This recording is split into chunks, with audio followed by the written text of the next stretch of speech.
বাবুই পাখিরে ডাকিয়া বলিছে চড়াই, কুঁড়ে ঘরে থেকে করো শিল্পের বড়াই।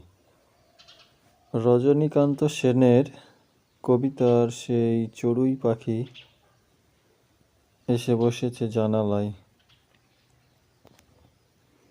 খুব সকাল সকাল জানালায় এসে বসে, শীতে মনে হচ্ছে যে একটু কাঁপাকাঁপি করছে।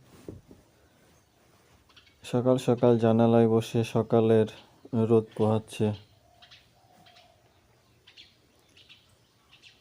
খুব শান্তশিষ্ট একটা পাখি। এক জায়গাতে বসলে সেখান থেকে আর নড়াচড়া করে না সহজে।